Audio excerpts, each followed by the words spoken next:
Hello again, everyone. Welcome to another episode of Game Pass Grab Bag, your weekly podcast reviewing games in the Game Pass collection. Bring you 3 new perspectives from varying skill range. I am the director of this episode, Andrew. With me, the one who always dies at the beginning of the movie, Keith. Hello. And with us, our extra, my returning guest, my brother, Aaron. Hey. And this week, we played The Quarry by Supermassive Games. The Quarry is a narrative-driven story game where, that's a choose-your-own-adventure with some quick-time events where you are playing a group of teenagers who ended up staying one day too long at a camp, and they are now being terrorized by creatures in the night. But going around, I'll start with this. Whether this was a game or pass, for me, this was a game. I had a lot of fun with this. So this is the second kind of narrative story game and Supermassive game that we've done. Before we did Man of Medan, and then we now have The Quarry. If you played Man of Medan, you're going to like The Quarry. If you played it and you didn't like it, I don't think this game is going to change your opinion. But I really like the story. I thought the story was actually a bit better than Man of Medan.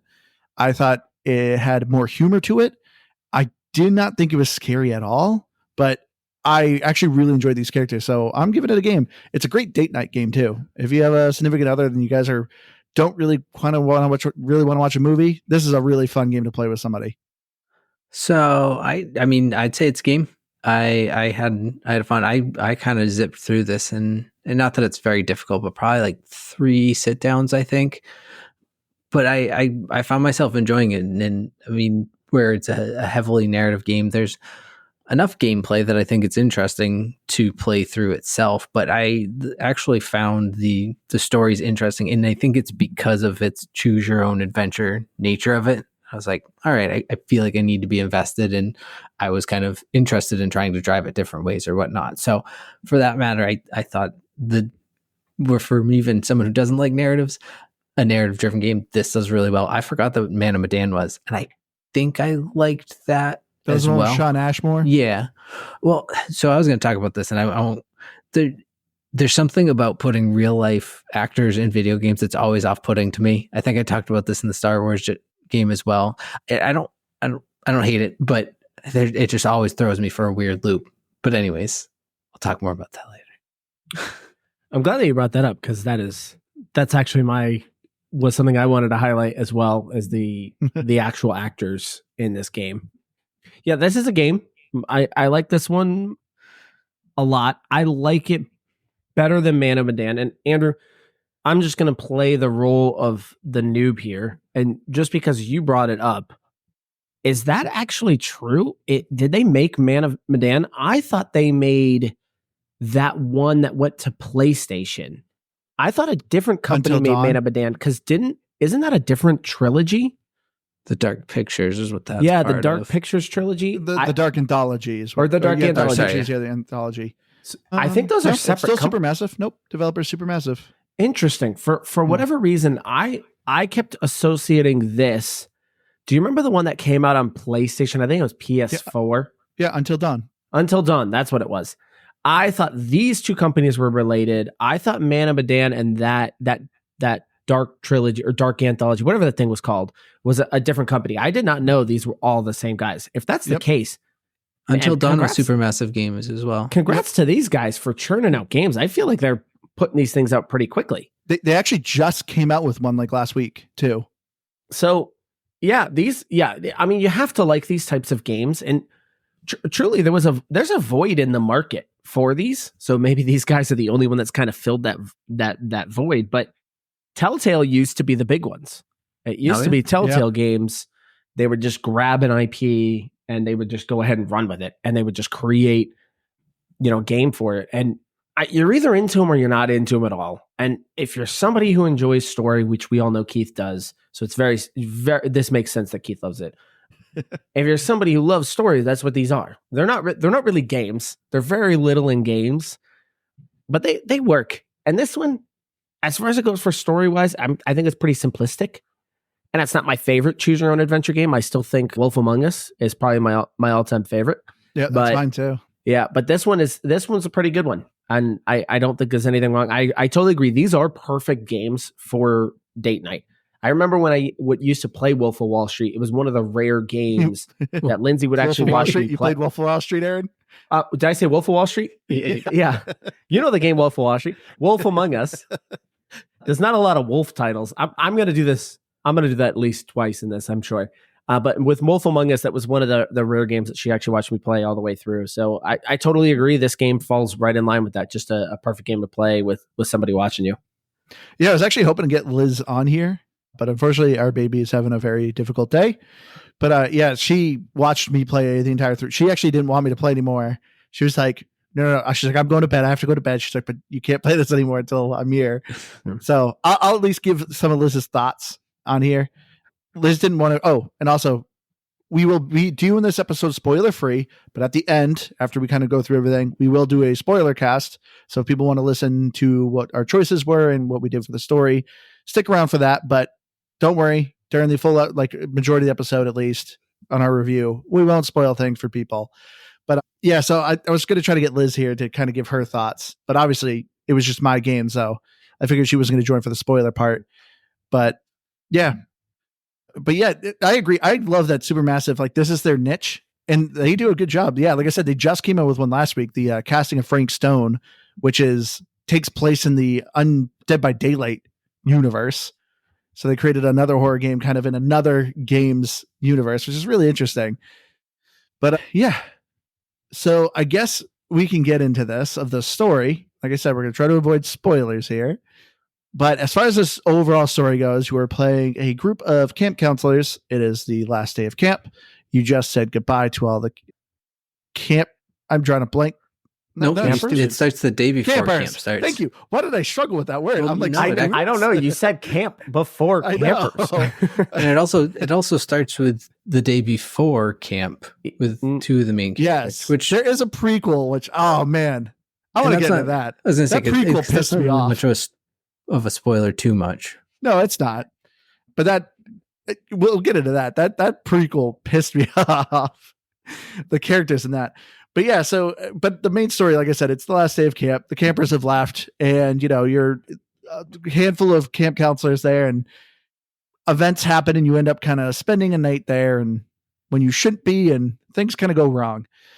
But as far as the story goes, so Keith, you were saying that you have issues with live actors in this. I recognized a lot of people, but there's only like a handful that are actually like big name. The weirdest one to me, this was even in the trailer, was David Arquette. Like David Arquette's in this. How much lines did that guy have? I mean, I'm sure it can kind of go a little bit differently depending on how you play, but he didn't play a big enough role that I would have said. But at the same time, if you're casting. And I don't know, I'm not. Aaron's more the movie guy here, and even you are, I guess, compared to me, Andrew. David Arquette is a big enough name that if you're making a video game and you can slap his name on the title, like on the splash of it, you're going to do that, right? Like he's at least big enough for that. He is not the biggest actor, I think, in this game, but I think that's also true too. I think there's a very specific reason why they put David Arquette in this game. This is movie trivia here right now. Ooh. Do you know why? No, why? The Scream series. He's in Scream. Oh, that's true. Because I was looking at everyone's IMDb, and literally everyone in this game has like a horror history. Yeah, but to me, David Arquette he's pretty close to I think kind of directly, like he's to me pretty personal when it comes to the Scream movies. Like that to me is why I saw him there as like, oh, this kind of solidifies it as a horror film or as a horror game, is having him in there. This is the only reason I could think of why they did it. But Brenda Song is in this game. She's a pretty popular actress. Yep. What's her something Winter from Ariel Modern Family? Winter. Yep. Ariel Winter, that's her name. And then obviously in the prequel part, Skylar, the guy there. Yeah, Skylar Gisondo.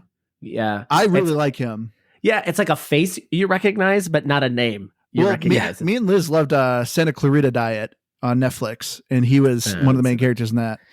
No, I think that's what you were saying, Aaron. Is he's one of those people that I see his face, I'm like, I know him from.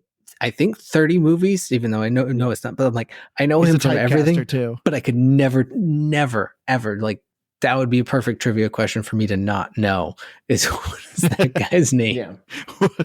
Yeah, I never know his name either, but like I know I like him. I've seen him in multiple things, and every time he's in something, I'm like, I always enjoy his character. He always kind of plays the same character, but I love him. I think he's very funny. But a question I want to bring up for you guys though is what would you rate this game on a horror scale? Like, were you scared at all? This has now come up a couple times in episodes here. What do you well, I want to know actually, Andrew, before I even answer that, what is a scary game to you?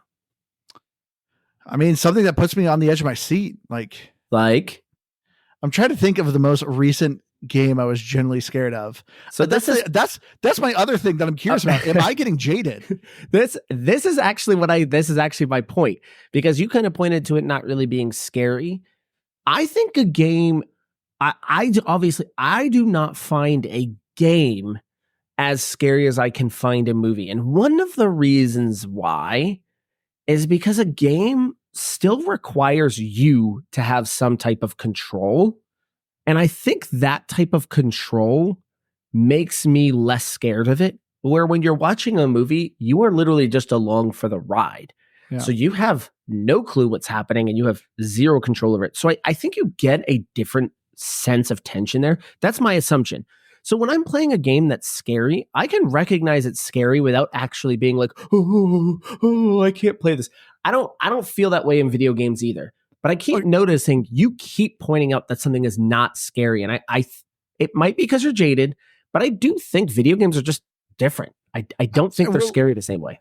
I have some answers. Okay, so we did not recently, but not too long ago, we did play The Evil Within. I remember when I first played it, I was more scared. Second time around, like there was still a couple moments that kind of made me a little uneasy. But I do remember, I think the last game I generally was pretty scared was playing Outlast.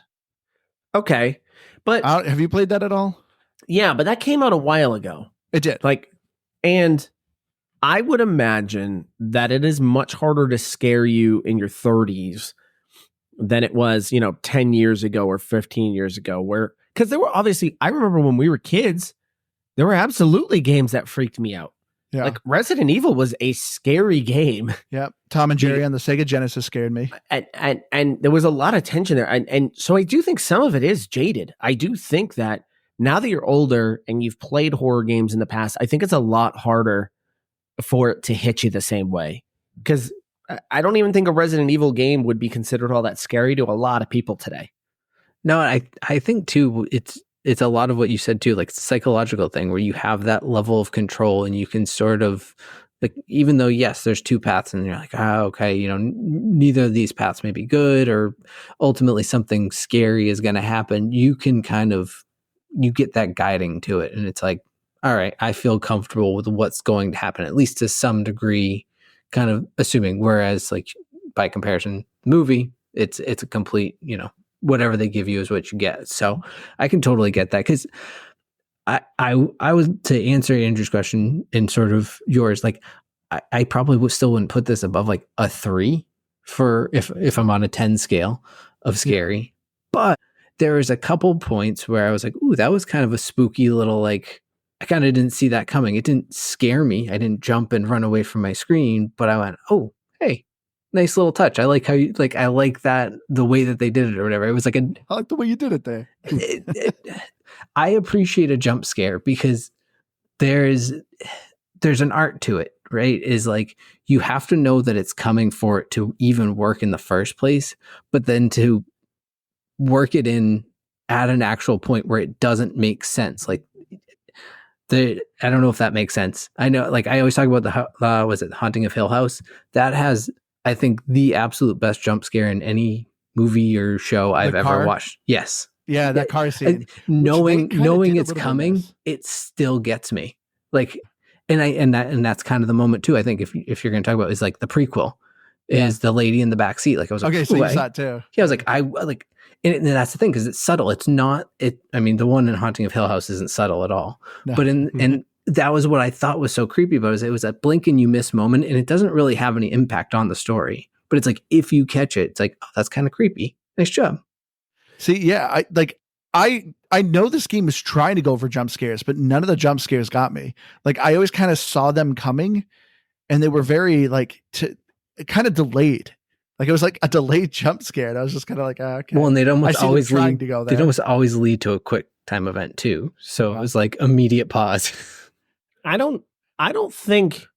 I mean, going back to Man of Medan, I didn't do any of the other Dark Anthology or whatever they're called. I didn't do any of the other games. It was just Man of Medan and then this. And then obviously I've done some Telltale. So I don't think any of them are scary if you're actually going to. So yeah, I guess if you're going to put it on a scale, sure, it's like a 3. It's like a 3 or a 4. It's not really scary. I would say it's just more. Still Wakes the Deep like a 6. Huh? You gave Still Wakes the Deep like a 6. I think Still Wakes the Deep is scarier than this. Like, yeah, I would agree with that. I think Still Wakes the Deep is actually much creepier than this. So yeah, I would say 3 and a 6 to me seems completely fair. So yeah, all right, fine. It's not, but you know what I kind of look at this as, and again, this is just something I appreciate as I've gotten a little bit older. I like things that are spooky, even if they're not scary. Like, yeah. And this to me would fall in line with something that is spooky, but I wouldn't call it scary.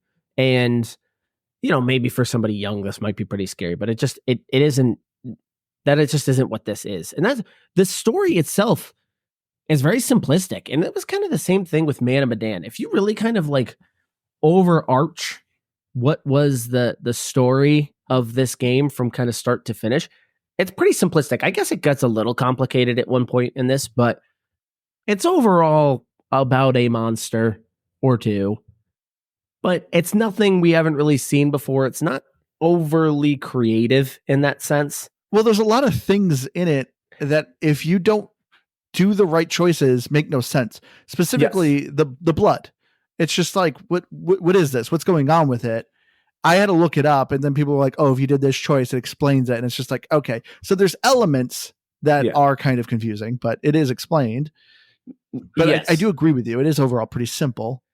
And again, I'm so it really was going for me. It's a simplistic kind of overarching story with spooky themes. That's how I would describe it, but not scary. But I think this also adds to why this is also a great date night game, because I know there's a lot of people that are just like, oh, I don't do horror at all. But like, this isn't really like horror. So I asked Liz what she would give it for a spooky scale. And she actually, I think she said like 5. And she said she was more just worried about the characters. She loved the characters and she was concerned about what would happen to them. So that's what kind of made her tense, is she just didn't want anything happen to a lot of these people. And it's like, okay, I get that logic too. I actually have, like, I do think it's funny that you mentioned the characters, because I do kind of want to talk about some of them. Yeah. Is it? I either loved them or I hated them. There was very few that were in between. This is kind of one of my issues. So I'm not going into just specific actors, because I can kind of talk about specific actors as well. But my issue with this game, if I have an issue to take, it's that the character archetypes are very by the books. Yeah. And I can totally understand. Somebody might look at this and say, well, that's kind of the point. Yeah. It's kind of like a typical slasher movie. Well, I was going to say, it's almost trying to be like a campy horror movie, you know, like that classic summer camp thing. I get that is what it's kind of going for, but here's the difference. In a movie, again, you can kind of root for or against characters, and it's totally fine because there's kind of a lack of an investment. When you are actively playing as a character and playing with characters, I started finding myself more annoyed because there was a lot of people I was fine killing. Like, I was fine letting them die. And it really affected my motivation because they were just stereotypes. Yeah. I actually kind of wish they layered more of these characters to be a little bit more sympathetic towards, and make it a little bit more challenging. Make some of your decisions be a little bit more tougher to think out, where some of these guys are just like, I don't like them. I don't really care about them. I don't want to do anything for them because they're just a horrible stereotype of a character. I'm not gonna like. Yeah. And so it's just, I kind of wish they had layered a little bit more of the characters. I wish they had made them a little bit more sympathetic. Some of them are completely fine. But like a character I think you're supposed to be sympathetic towards, but I can't stand, is Ariel Winter's character. I can't stand her character. Ariel, which one was she? She's the love like the stereotypical nerdy girl. The nerdy girl. Oh, she was like the one girl I did like.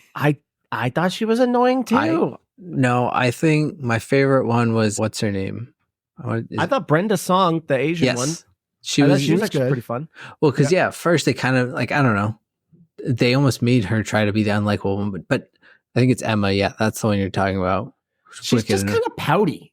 Like she ends up getting really pouty to me, and it just gets annoying after a while. Where I'm like, all right, like you're just kind of pouty and annoying. I don't really like you. For me, my most hated character was the beginning one, the prequel. Her name was Laura. Yeah. I hated her. Literally that intro, like I had to pause the game and I was like talking with Liz about this. I'm like, so she's supposed to be with her boyfriend. I was like, if I was dating this girl, I would have like just straight up left her in the middle of the woods, been like, I am done with you. Cause like literally all of the bad situations going on were her fault. And I'm just like, this is frustrating. Like, no, he looks away from the TV from the road, and she tells him to look back. So so they go off the road because of him. I mean, that's a pretty big. But literally, they're going to the camp because she called, but didn't talk to anyone. Only left a voice message, and then like there's just like literally everything that was happening that was building up to badness. I'm just like, this girl is just irritating me so badly. Aside from literally just leaving her at the camp unattended, and I think she probably would have been fine if he did. But I mean, he basically does that when he finds out. He's like, I'm done. I'm going to the car. Yeah. And when you're ready, let's go. Like he's all but done. I see. Now this is a weird thing to me, and I don't know. Maybe I didn't do a lot of like sleepaway camps or whatever, but like. I didn't realize it was like college students, so that was kind of weird to me. I thought they were high school too. Yeah, but it was almost like when I watch trashy reality shows like Below Deck, and I'm like, how are you saying you're in love with this person? It's been like 2 days. Shut up. Like, but I don't know. That's all I think. Part of just the storytelling of it being kind of like a cheesy summer slasher flick type of movie. Yeah. But yeah, as far as the gameplay goes, as I said, the gameplay is choose your own adventure in the QuickTime events. I will say, I found the QuickTime events in this really boring. Yeah, they're really You have simple. like 3 different games. So I remember with Man of Medan, like you actually would do more, like hit A, B, X, Y. Like there was actually more intricate stuff to it. In this, you were either you're just using the like directional. So left, right, up, down. Or you're holding A to hold your breath, which that mini game was stupid easy. And then every once in a while you have a combat section, which was just aim your flashlight and shoot. Like that was it for the gameplay. So this was one of my biggest complaints about it. Like, cause this to me felt way less of a game than Man of Medan did. Man of Medan definitely had some other more intricate stuff to it. Cause I remember there was some moments that were kind of hard. In this, it was brain dead easy. I'm like curious, you always knew when a QuickTime event was coming up too. The camera always really made it obvious that like, hey, you're about to do something. Pay attention. Yeah, and that's usually, like we were talking, where they would filter in a jump scare too. It would be like someone smashes through a door and it's like, pause. Yeah. What do you want to do? Do you want to live or die? But like, I almost wonder if they were like intentionally easy to be an easy, like, do I want to affect the story by failing this? Like almost intentionally failing. I don't know for sure. It's just speculative thought that I had. No, I had the same thought too. Because the breath holding one in particular, like there's literally no reason you could fail because there's like a 10-second span where you can let go of it. It's not like some small thing. So I'm almost wondering, like, if I do it while it's flashing red, now I can intentionally have this person die.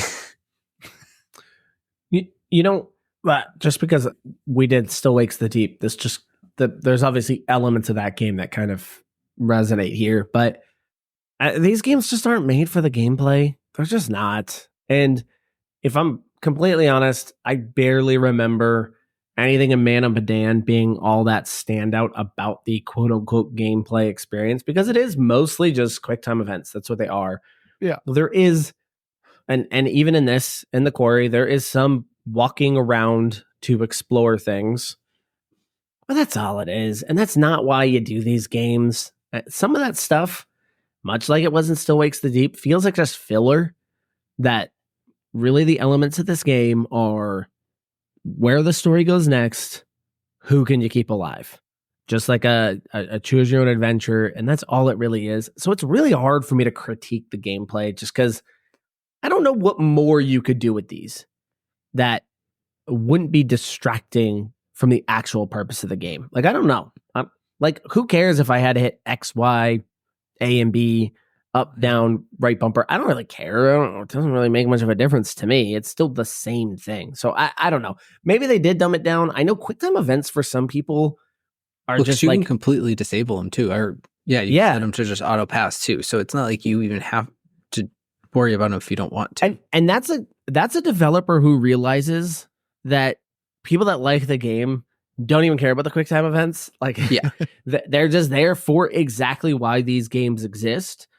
And so they're just like, well, if you want to skip the only gameplay we've got for you, go ahead. And so that to me is probably why it's simplified. I think it's probably people through the past have just been like, just don't make them hard. Just give me a simple quick time. And that's just what they've done. I mean, to your point too, even I don't remember if Man of Medan did this, but you have that whole let me just watch the game option. And I think you can even set like, I want this person alive, this person dead, like kind of. Yeah. There's 3 options. There's everyone lives, everyone dies, and then director seat, where director seat, is like you're saying, like you can kind of pick who lives or dies. Or at the very least, it's like you pick, That's pretty wild. It was that, or it's like in the first chapter, you want this person to have like a sassy, type of personality. And like, it's like different characteristics that you can set like that.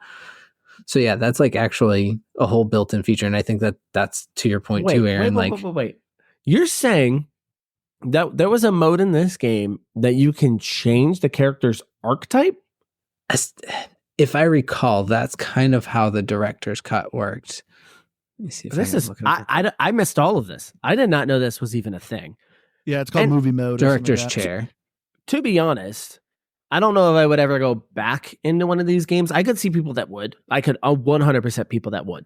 I started to, and I did about half a chapter. And I went, this is as much as, and it's one of those things that from a gameplay perspective, this kind of bothered me. Once I beat it, I should have been able to, and it's hard because if you start to change things, you start to see different cut sequences, but there's so many either leading up to it or in between, I think, of those decisions that I'm like, I don't want to watch the same things in text over and over. And at least let me like quick skip through the text. Yeah.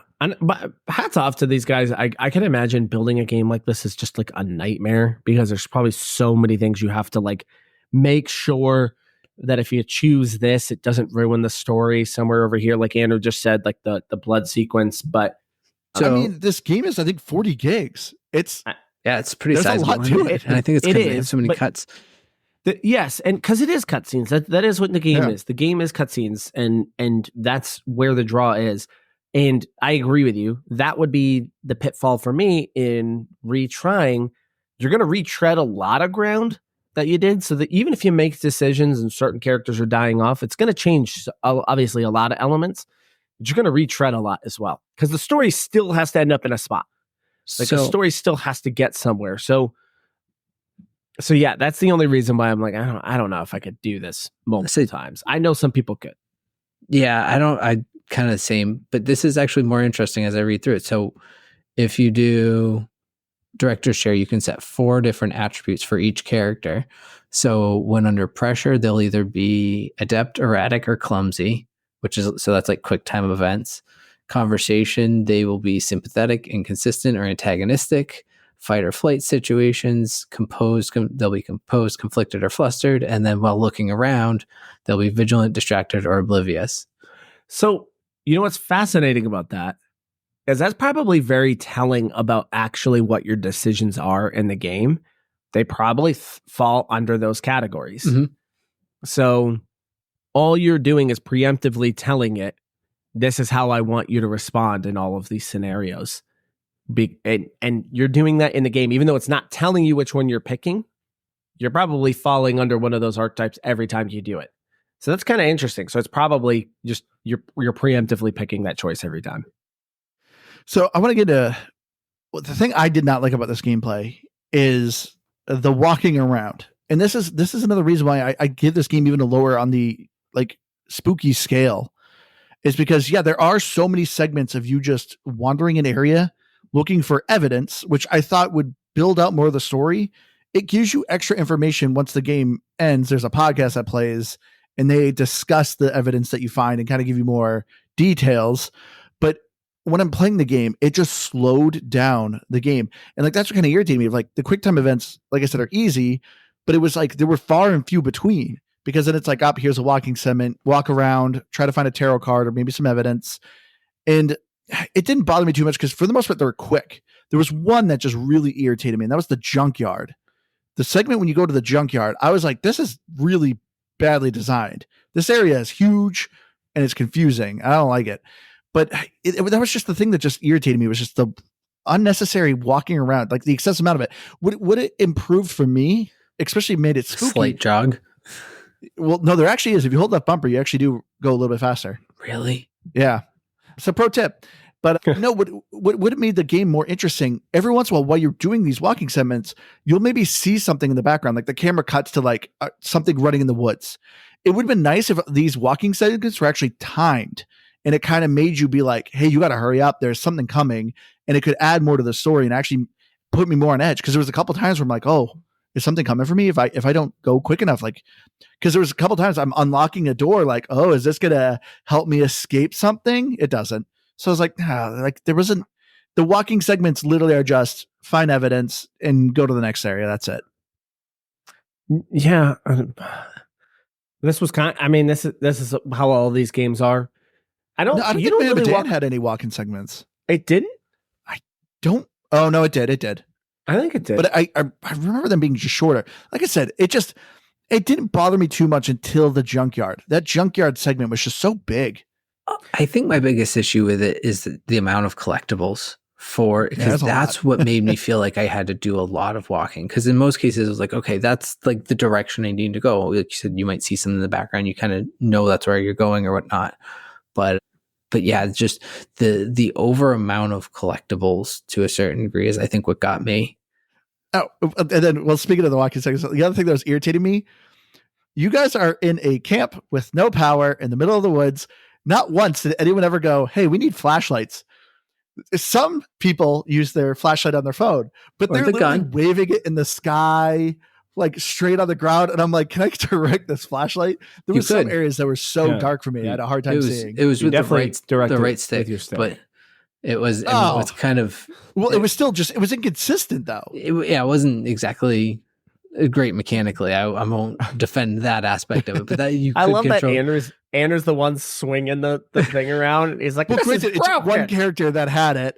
Yeah. And I didn't want to play with that character anymore. So we'll get into that later. But yeah. The walking stuff, yes, it's pointless. To me, gameplay is just a way to flesh the game out. It is. There's probably a really good question in how long these games should be. I feel like Man of Medan was a bit shorter than this. I could be wrong. I think so too. I think it was like 5 hours. I just remember kind of screaming through Man of Medan pretty quickly. And there should be an argument for how long these games should be. There probably should be a hard cap on them. Because there's nothing in there mechanically to make it interesting on these moments. Because the collectibles were not that fun. Finding the tarot cards was not that fun. I thought I did like, and the tarot cards was really the only ones I cared about because, there was maybe about the same of them as any of the others, but I cared about those because it pertained to the like in between chapter sequences. It predicted the future for you. Well, exactly. That's what I'm saying. Like you could play into it, but didn't necessarily. But I think to a certain degree, you could select something of your tarot card and then not even see that happen because of your choices. So it wasn't necessarily like a guarantee of your future. Yeah, I feel like I only saw it line up a couple times. I actually think that mechanic could have been a lot cooler. Like because these games are so particular on the decisions that you're making, I do kind of like the idea of tarot cards giving you a clearer picture of a decision you're going to have to make. But the picture was not clear. No, it wasn't. That's what I'm saying. I don't think this is a good version of it, but I do actually think there's an idea here that you should do. And like, I almost see it as if you find this collectible in that chapter, this will show you, like, you have to choose one of two options and it will show you the result of the option. So you don't know what the other one is, but you know what that one is. It's like the old like game show thing with the 3 doors. Yeah. You get rid of one, it's like, let's make a deal. Yeah, there you go. So you can see the result of one, but you have no clue if the other one was even better or not. But I kind of like, there's a concept there that you're like, actually, that's interesting because of how the story is the game. So how can you make it kind of interesting or incentivize somebody caring to look for these things? But yeah, this game, it shows you a really brief flash of something, and it's not always clear. So dark.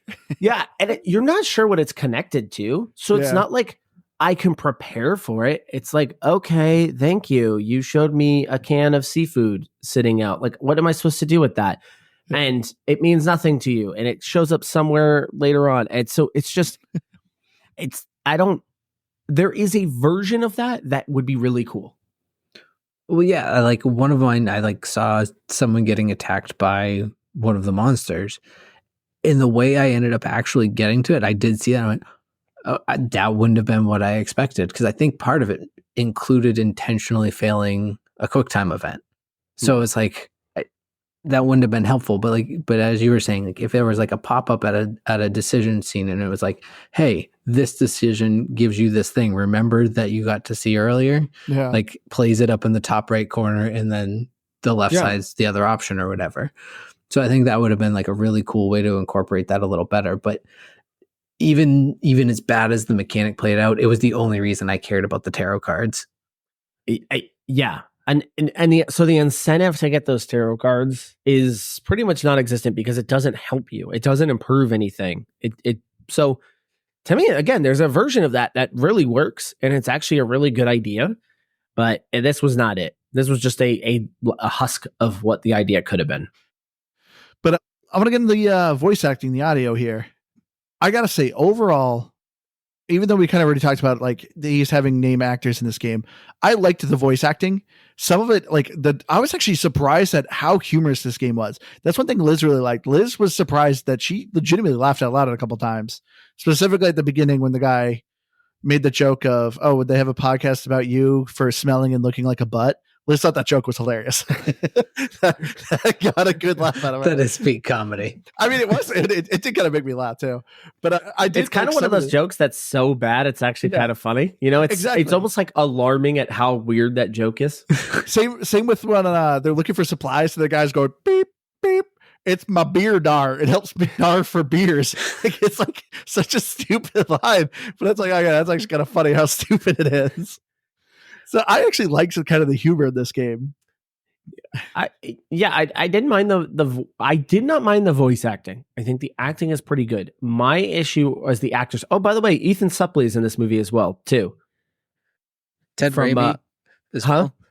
Ted Raimi. That's another. Yeah. So, Ethan Suplee, that one caught me off guard. Yeah, the brother from My Name is Earl. That's all I know him from. Like literally, because his character doesn't talk until like the end, and then I was like, "What the heck? Is that the brother from My Name is Earl?" Yeah. I like how you like him from My Name is Earl. I think most people go Remember the Titans, but yes, that's what it is. But yeah. So here's the thing that gets me about that: save the money on the budget of this game. Why do you need to sign Hollywood actors? The other thing it's jarring to me in a video game seeing them. It kind of takes me out of it a little bit. Let's be honest, a lot of them are probably pretty cheap. These aren't like A-list celebrities. Yeah, but there's enough of them. It's gonna add up. And they're doing a decent amount of work here. And I imagine this is more than a day's work to get a lot of these lines in and the mocap for it. So it's just a little interesting to me. But I don't know why. If I see an actor in a movie that I recognize, it's not very jarring. In a video game, it is. I don't know why, but I'm just not used to playing video games and seeing people I recognize in it. That's just not how that works. It's usually a completely fictional character in its own, fictional setting. And for whatever reason, it was really bothering me that I'm like, you don't belong here. You're not in video games. So it was like really jarring to me. It just kept bothering me. I didn't want it. Well, that's exactly it. And that's where I was split on it as well. And kind of what I was saying, like I used the term off-putting, but it wasn't like I didn't like it because, as you said, they all act very well. They're actors. It's what they do. And overall, like the motion capture is pretty good. Their facial expressions, except the teeth. The teeth. I had issues with the teeth too. But that aside, that's not the actor's issue. Overall, it's like it's conveying them well to a sense that if like it feels like I'm watching them, it made it that feel much more like I'm just watching a movie, I'm watching a TV show, I'm watching recognizable faces. But it's you nail it on the head. I'm not used to seeing video game characters that I recognize from real life. At best, it goes the other way around. We get the Halo show and we get to see Master Chief's butt. So, like, finally something I recognize, right? Hey, I am not the one who brought the Halo show this time, Aaron. Okay, you can't get. Yeah, but you're bothered though. I still triggered you, and that's all. Yeah, he immediately, the moment you said Halo show, he was like, he tensed up. But yeah, there's something about seeing these characters that I'm just like, it feels weird, and so I would have just preferred them to all just be made up people. Speaking of the teeth, I know I've already railed against Ariel Winter in this game, especially. What was wrong with her face in this game? A lot. She actually, okay, there was a couple moments for her. For me, my biggest issue was the narrator lady and the cop. I can't tell if they themselves actually have a tick, but to me, it always just looks like they're sucking on a sour candy. They have that weird kind of mouth to the side. Yes. Okay. And it looked like they're sucking on a sour candy and they have a hard time dealing with it. So Ariel Winter's face does it a ton. Yeah, she did do it a little bit actually too. Now I think about it. Almost. So I'm wondering if it's a mocap issue. If it just wasn't quite capturing their face right. It always looked like she was trying to do like this weird half smile, like this kind of crooked half smile. The way you described it is pretty spot on too. It did it a ton with her face, and I just didn't really recall it with a whole lot of other people. But you might be right. I think there was probably a couple of instances, but it felt like hers was pretty consistent. And I was like, "What is this? Is this the mocap issue, or does she make that face often? I don't recall her ever making this face, but they keep doing it." I think the cop is intentional because that feels very, very stereotypical of like crooked sheriff in a little town, even though this is upstate New York. So I don't know why I just gave him a Southern accent, but like, that was cool though. It was pretty cool. Honestly, though, everything about this game feels like it should be taking place in like Louisiana. I didn't know it was New York. I thought it was like Montana. It says upstate New York. Oh. So yeah, anyways, I think that, yeah, it's intentional for the cop. But yeah, it was in particular Emma, her teeth, her and the one from the prequel. Yeah. Emma's was always like constantly mouth open. Yeah. It was like a weird U of her, like upside down U of her upper lip.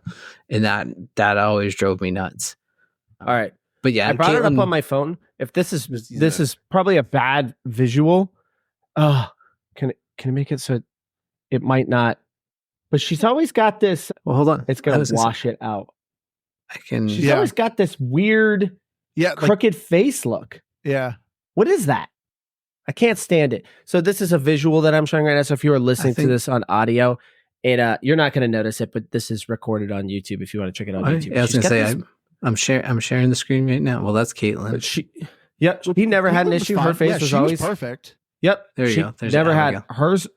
Abigail's face always did this weird, like these straight on looks where it looks like she's got a crooked face. And I can't figure out what was happening there. Drove me nuts. As I said, there was just scrolling through some of these characters. I'm like, I hated him. I hated Jacob. Hated him. Really? I actually like Jacob. I hated Ryan. Ryan's monotone drove me insane. Jacob is fine. Jacob's a bit of a whiner, though. No, Ryan was whiny. They're all whiny. That's the problem. That is true. I needed more. There needed to be more sympathetic archetypes here, but there just wasn't. There was so much whine going on. But I don't know. But yeah. But I think that was just about it for graphics. Overall, I thought the graphics of this game was very nice. Yeah. I thought the environment was good. It just was a bit dark for me on some areas, which was kind of irritating. And that nobody had a flashlight. Nobody, yeah. Yeah, and you can't control the phone light, you know. But it was a thing. Like, it was just a thing that was just irritating me, where it's like, how is nobody saying like, hey, we should get flashlights? If you ever been in the middle of the woods in the middle of the night, granted, there's like a bright moon. That was the lighting source in this game, but still, it's still very dark. You're in the woods. I mean, by about halfway through, you're mostly in groups of someone who has a gun, and those guns all have a light on them. No, everyone always had the gun holstered. That's what else was irritating me. I'm like, there's a flashlight in the gun. Why are people not having that gun ready? It was always holstered. You know, but anyway, never. Oh wait, no. Never be prepared. Never mind. Never be prepared is what I was trying to get at. Perfect, Keith. You nailed it. Never be prepared. I was say, like, you know, back when I worked retail, they would always say ABC, always be closing. And I just couldn't work it in the same way. Yeah, no, no, you did not. It's good. Great. It was a good joke in my head.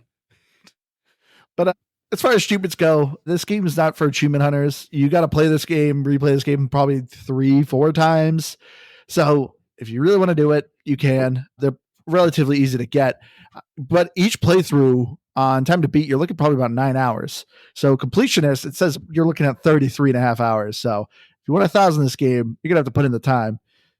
It comes back to the question, how long should this game should have been?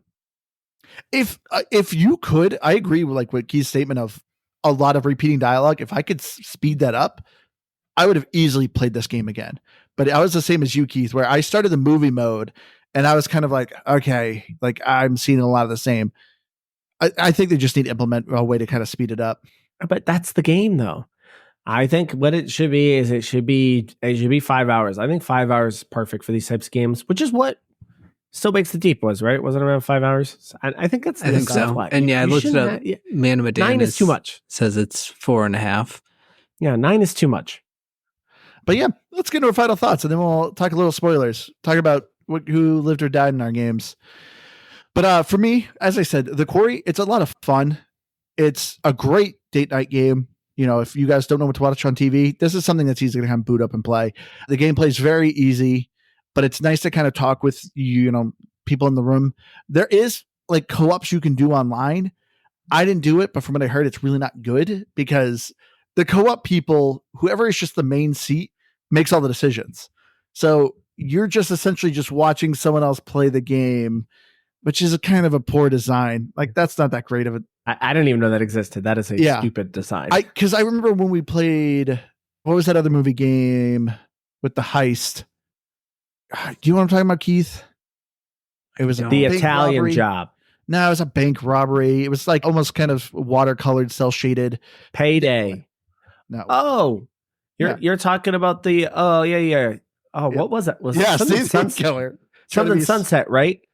Trying to be smart, and now you're having a hard time. I don't think it's Sunset. No, because I'm remembering the game now. It was like a comic book, almost. Yeah. But either way, that actually had a decent co-op because people could pick choices, and if it was split, it would like flip a coin and be like, "Oh no, we're doing this."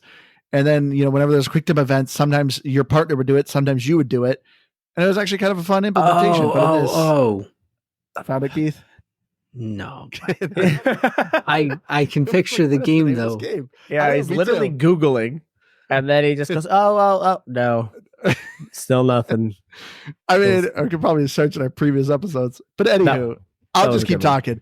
For me, like I said, this is a fun game. You definitely should check it out. I think the story was a lot of fun. I like the characters and I like the humor. Don't go into this game looking for a really kind of scary time. I found the scariest to be pretty low, but it's a good story. Give it an 83. Yeah, you should go. I'm still looking. Yeah, Keith's in the middle of Googling. This is a great I mean, it's not a great game, but it is a very good game, and it is 100% worth playing. I would only play it once. I would not play it twice. I don't think it's necessary to play it twice, unless you really want to kind of go through a long experience of trying out different endings. You could do something like that, but hey, it's Halloween time. Like finding games like these are a great thing to do around Halloween.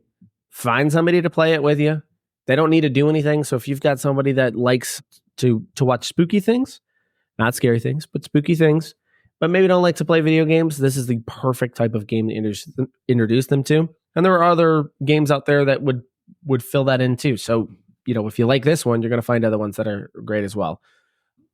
Yeah, it's a pretty solid game, but minimal gameplay.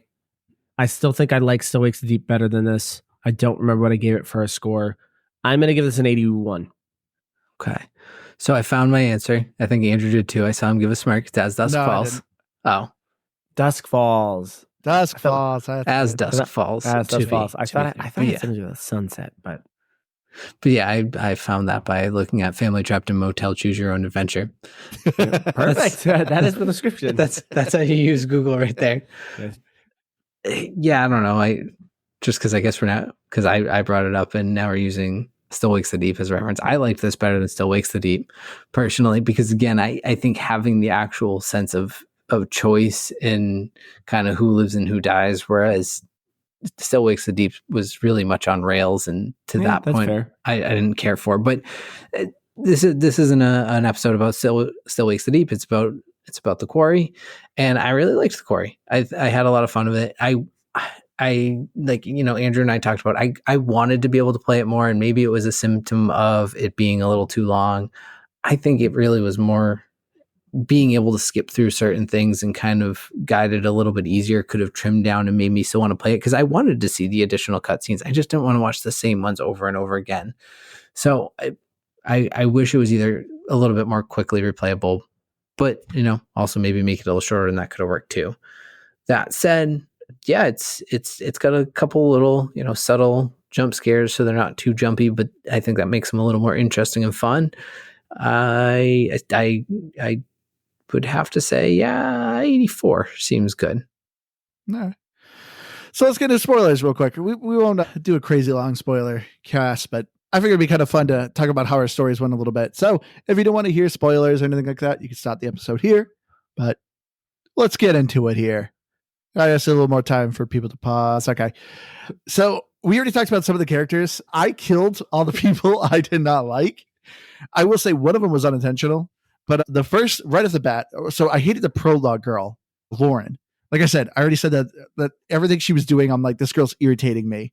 She ended up dying in my game because she was actually unintentional, because I liked her boyfriend, who was played by Skylar. He was super nice and he was like innocent. And I was like, well, his fate's kind of tied to her. So I don't want her to die because I don't want him to get kind of screwed. But I intentionally killed Emma.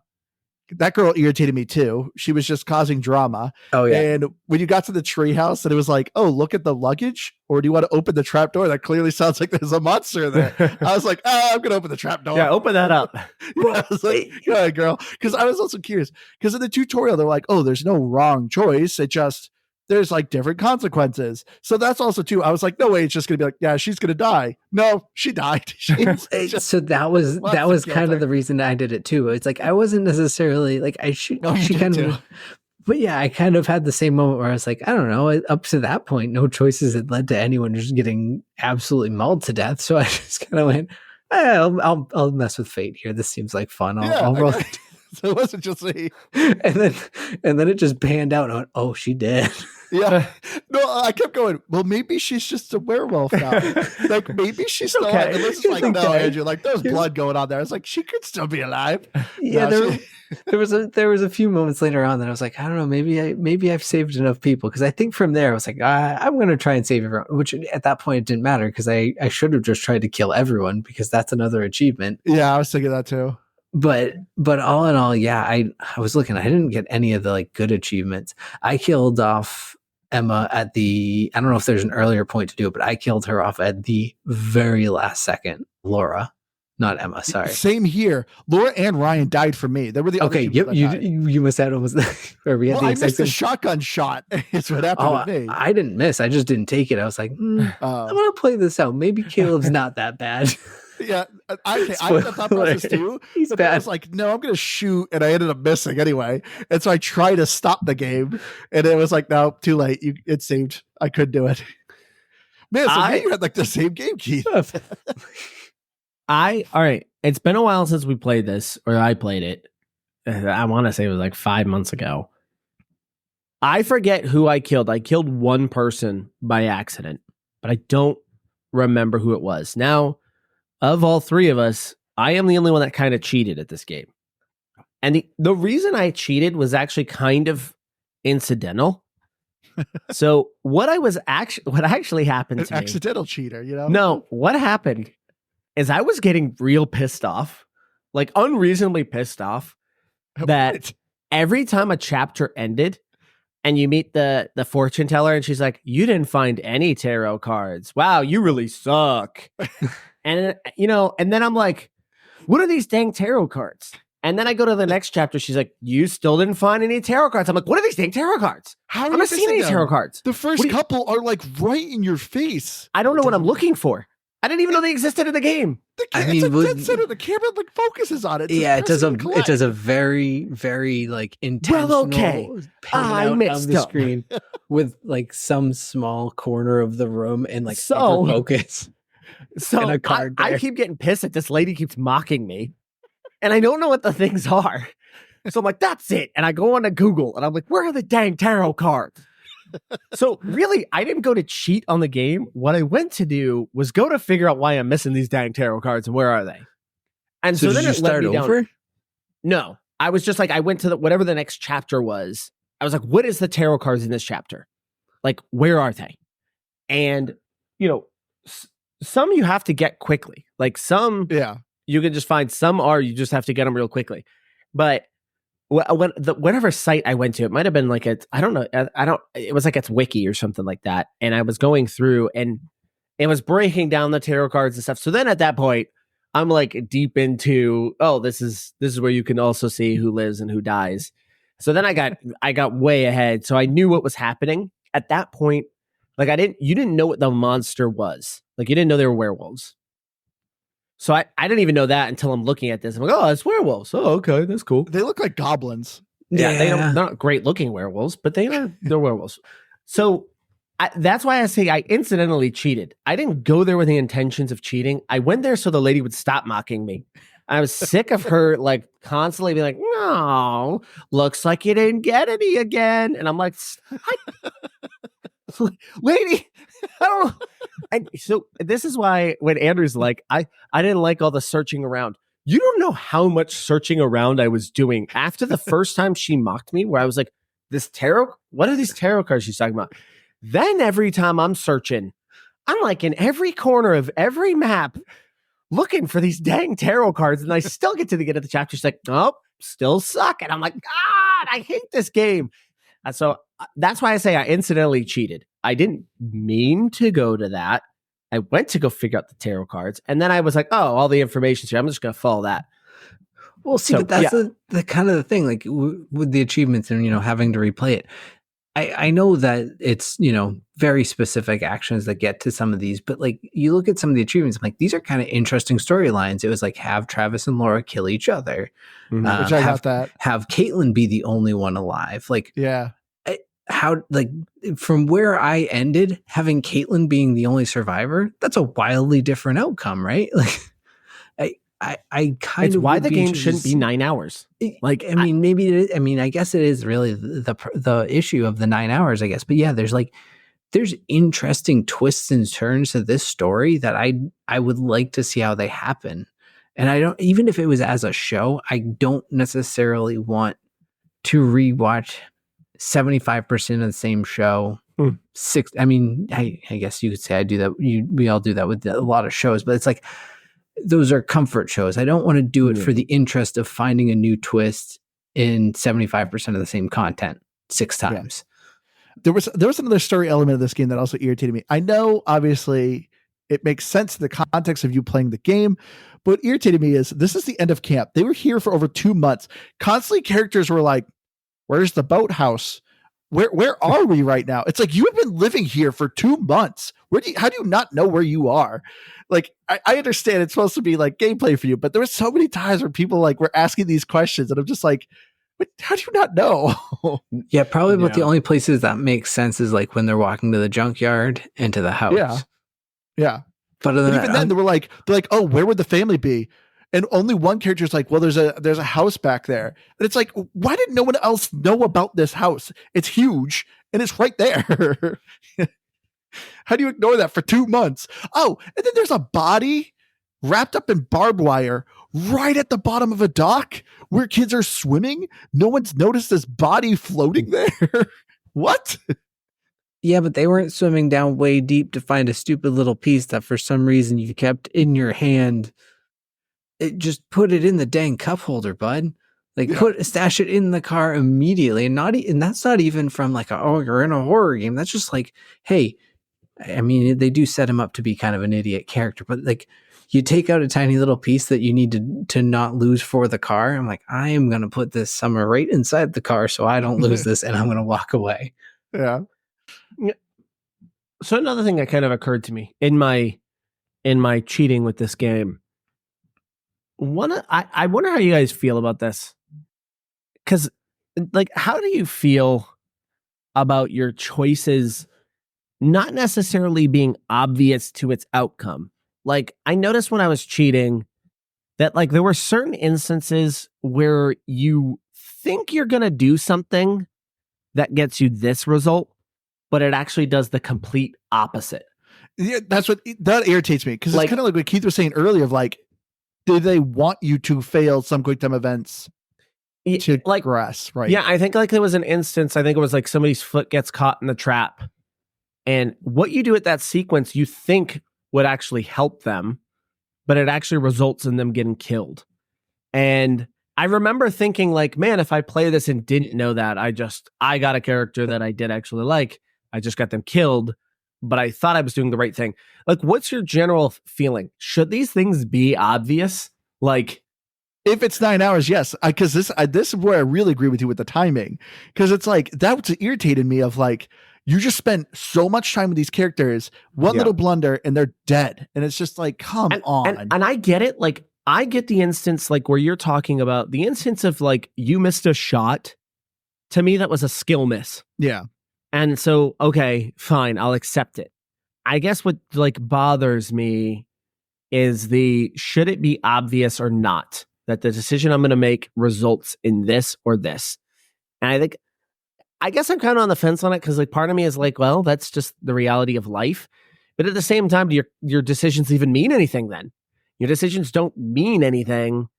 And there's no reason to even pick one over the other because you have no clue what the results are. So I could see this going either way. I lean more towards, if I'm going to make a decision, it should be pretty obvious where that decision should lead. And that's why the tarot cards should have been better. Yeah. Yes. Oh, and I don't know. And like, maybe I'm giving too much credit. Not that like, I don't know, they deserve to be beat up over, but like, it's almost like they're trying to do it intentionally to give you like we were talking about like the movie feel of like, you're still a little bit along for the ride. You don't really know what's going to happen. You think you can make a choice, and it's like, it's trying to kind of mess with you, which I can appreciate, but like it's super vague in how it's like, you got to push back on that though, because the achievements are based off of results. Sure. And if you honestly can't pick those results, then the achievements mean you're just forced to do a guide. You're forced to. Yeah. And that's where I think, yes, I would agree with you. I would totally be on board with that and say that's probably what this was doing. But the achievements throw it off for me. Then it's like, well, no, you want me to get those results. I should be able to get those results. Well, yeah. And the only reason I stand by it a little bit, but I agree with you is because there's some, like the Emma death we were talking about, where it's, I mean, yes, aside from being like, oh, maybe they're just not going to kill someone off this early or whatever, it's pretty dang obvious what's going to happen. Like it's like, do you know there's a monster of some sort? You hear it above you. do you open the door or not? Like, I don't know, just don't open that door, but you choose to do it. That's a pretty obvious outcome. But then the trap one is a great example where essentially you're like, oh, I should try to take this trap off, but then you die. So maybe you shouldn't have done What character was that? Jacob, I think, because I know he gets his foot trapped. Yeah, I pulled his leg out of the trap and he was fine. Yeah, I don't remember if it was that one specifically. Again, this was a few months ago. Maybe, but either way, I remember it was something that when I read it, I was like, because it was a little bit further into the game. For me. I went through like the first few chapters, which nothing really happens. The first few chapters, I don't think anybody can really die in the first few chapters, but I went through those, and it wasn't until I was enraged by tarot cards that I pulled up the guide. But I remember it being a little bit further into the game, but I can't recall who it was. Honestly, I didn't remember anybody's names until we started looking at this. Yeah, he's the only one I remember getting stuck in a trap. Well, no, he gets twice actually, because once he gets caught in a rope trap, the second time he gets caught in a bear blood trap. on the guy and walk away. Yeah, I think it's the bear trap one, not the rope trap. Yeah, and the bear trap one, he doesn't die; he gets captured. Now he did end up dying later on, again unintentionally, because I didn't get him out the first time. I don't know if you did, Andrew. Of what, the electric trap? Yeah, I didn't get him out the first time. So then later on, what's her name? Laura, she smashes a power box up her in the house and it just shuts off all the power and it cuts to him getting mauled to death. Wow. See, I got him out of there. But that was my thought too, where I'm like, should I keep this guy in here? Like, is he actually safe in there? Yeah, the thing is, like, is he going to be a liability? I don't know. But yeah, I did not get him out, and yeah, he got eaten. So how did everyone's game end? For me, it was... I think you and I had essentially the same ending. Yeah, Caitlin shooting a werewolf, which you find out is the grandson. And so everyone stays a werewolf, and I never saw the white wolf. No, see, everyone changed except for Caleb, I thought, because you didn't kill Silas. You have to kill Silas. He's like, so Silas is the root. Silas is the white wolf. Yeah, I never saw him. And I didn't either. And he's like the root werewolf. Yeah. And then Caleb's the only other until all this starts happening. And then you have Mac. Caleb's two kids. Laura. This is why I said the story's really simplistic. No, that's not Caleb's kids. Point. And then it's like, this wolf created this wolf, which created this wolf, which then is connected to this. I was like, okay, geez, now I'm kind of. Well, but that's at the same time where I like, and they didn't end up pulling your leg on it. It's like, hey, if we kill Chris, it's gonna. I mean, it doesn't save everyone, but it saves everyone that you've interacted with, and then there's like two more above him. So I get what you're saying. You're like, well, wait, who's connected to who? And if you had to go figure that out, yeah. Like that would I got a guide for you. Thank you. Perfect. But I think that, simplifying it down to like, okay, we're just going to go kill Chris and call it a day So how did yours end? Oh, sorry. No, you're fine. So I didn't end up saving everyone. I'm trying to remember which one I killed. You must have killed David Arquette then. I killed his son. Caitlin killed the son. And so it cured one person, but Dylan, Jacob. Oh, yes. Yeah, I didn't. So that's because you killed Laura and Travis off differently. So at the end, there were kind of like these two options where the tarot card lady, right? Yeah. Where she comes out and either thanks you for killing the family or not. Yeah. So did you not get that you didn't kill the family? No, I did. The whole family said, she said, thank you they brought that curse on themselves. Yeah. My baby boys are running in the woods all free now. Wow. That was good. Which is also weird. This lady's talking about how she loves her son. She was selling tickets to a freak show of her son. Does she really love her son? She was exploiting him. But at the same time, she was keeping him safe. She wasn't hiding him in a freak show is probably what she thought was the safer way to like keep him out of like the public eye. Cause I don't know. That's, I guess, I don't know. Keep him out of the public eye. She had a cage for him. She kept him good. But I just think, I was gonna say, I had her because I didn't kill Travis. So she wouldn't have thanked me, but I killed everyone else in the family. Yeah, see, I had Lauren turn into a werewolf, kill Travis, and Travis killed her. Yeah, see, I got that achievement. Travis and Laura went off to kill Caleb. We found him. He was injured because we hit him with a car. It's so complicated. And this is why, like I said, I literally, it was, and when you were saying you missed the shot, I thought we had the exact same ending. I thought Caleb in an attic. You didn't? No, we found him back at the camp. Oh. It was because like I said, they were driving down the road, they hit him, and he like goes like and runs off because he's like a dog. He runs to his house, hurt and injured, and he's laying there like half dead basically, even though he's going to heal. And you line up and you have this opportunity, and it's a slow shot. Like it's like deep breath in Call of Duty. You couldn't miss. And I was like, but no, maybe the mom's right. Maybe we were kind of dicks, and like he's in there somewhere. It immediately just snaps Laura's head clean up and what's away. See, what happened to me is, we were in the family's house. We get to the attic, and that's where we find Caleb tied to rusty chains. So they have this elaborate electric cage in the basement, yet they put him in the attic with rusty chains, which, spoiler alert, he literally just rips off with no issue at all. And it's like, why did the people think this was secure? And so everyone falls through the roof, and everyone's in a big room. And so that's what was my quick time event is he instantly kills his brother, instantly kills his dad, and then he starts to go to Ryan, and you have to shoot him. Wait, is Caleb the son of Chris? What? No. Well, it might have. No, because it's my epilogue. It said Caleb killed Ryan, the person he admired. It's just so funny to listen to this because it's like an elaborate family tree. You have to go through. Like, wait, who was he the son? Because Caleb is Caleb's brother in this game.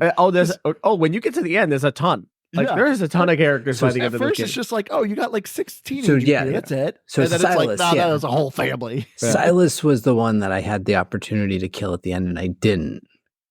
See, I killed him. See, that's what I'm saying. And when I didn't kill him, he just one swiped Laura. Whoops. Yeah, it was pretty funny. I wish I remembered my ending. Again, it was a while ago, so I don't really remember exactly how that one played out. And I think because I was following a guide, I really wasn't paying attention too much to the finer details here, because I don't remember like a ton of the names, obviously, of a lot of these people. So it was, I mean, again, if the game wasn't 9 hours, I would go back and play it again, because it would be kind of fun to do it going in a little bit blind now, because now that I don't remember it, it'd be a little bit fun, but I don't know if I want to do 9 hours of it. That's true. The more we talk about this, the more I do agree with you, Aaron. It's just like, yes, this was just a bit too long.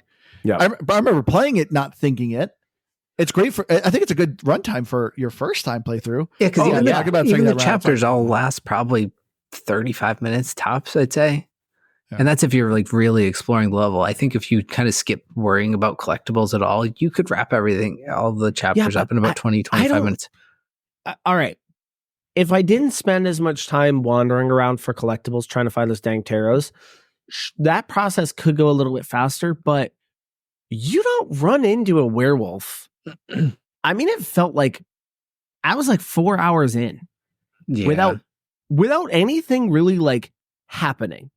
It is all preamble and setup before chapter 2. You do you epilogue? Yeah, in the prequel you really do. The prequel you really, you really do in the first chapter. I guess in the prologue, fine, you do, but it's really not connected to the main part of the game until much later. Yeah. So I'm not really going to count that. Like, obviously, it is there's a scary thing. And now for 4 hours of buildup. Because you don't actually run into it until you're out in the treehouse, right? No, when they're at the campfire. Yeah, when Abby and Dylan. Oh, that's true. When they're running through the woods there, that is the first interaction. Yeah. You're right. It just feels like forever to get there.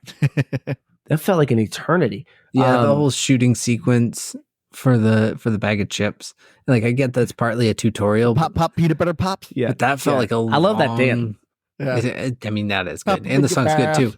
But like the whole setup to that, it's just a very long tutorial of like what the game's going to do. Yeah. I bet you $1 million I'm not even going to bother looking this up because I bet it exists. I bet you there is somebody who did a YouTube breakdown of every single outcome and probably a playthrough of it. I remember. I think you can probably do that just with the director's chair alone. You can probably have someone probably has laid out all of the settings. This is probably one of the lamest things I've ever done. Now that I'm thinking about it, when The Last of Us came out on PlayStation, was that PlayStation 3? Was that 4? No, 4. When that came out, I was so interested in that game. I watched an entire playthrough on YouTube. It was like 12 hours long, and I watched the entire thing. I have a friend who does that. I did not think these people exist. He watched someone play the entire Harry Potter Hogwarts Legacy, which is like a 28-hour game. He's like, I watched all of it. Because I didn't have a PlayStation, but I was like super intrigued by that game. So I watched the entire playthrough of that game, and it was, I couldn't believe it. Like once I was in like 5 hours, I was like, well, I'm sticking to this thing. Like I'm not quitting. And it was obviously a great story. So it was a great thing to watch. But that's what my friend keeps telling me. He's like, dude, that's what you should do for YouTube. Just do probably through the entire game of a game. He's like, I watch them. The only thing is on The Last of Us 1, the guy was pretty much perfect. So he wasn't speed running, but he wasn't dying. Yeah. So he clearly knew where to go. So he wasn't a lot of like him wandering around to figure out. Yeah. He knew what he was doing. But I don't remember there being any cuts to it either. So I remember it just kind of being just a straight run through. And I was like, I bet you somebody's done multiple run throughs of this game and have just posted it. So 33 hours. Yeah.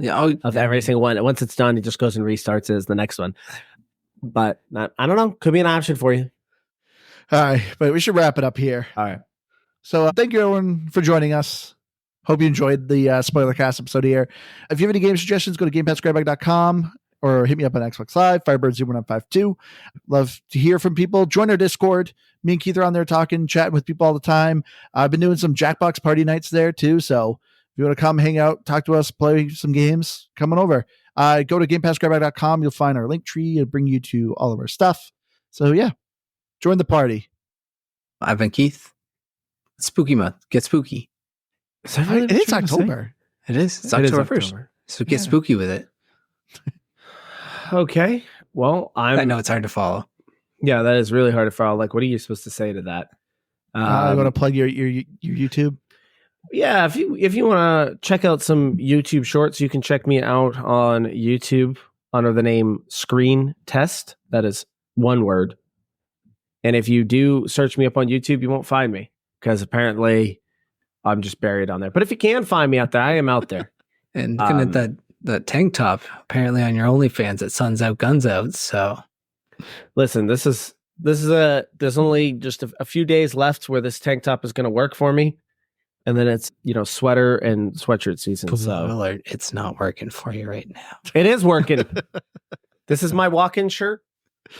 So when you're in 90-degree temperatures, a black tank top is the way to go. So, all right. Aaron's life advice. Thanks for joining. All right, everyone. We love you all. We'll see you again next week. Bye. Love? You love? Yep. I don't hate on love. I think it's not louder this time. Very loud.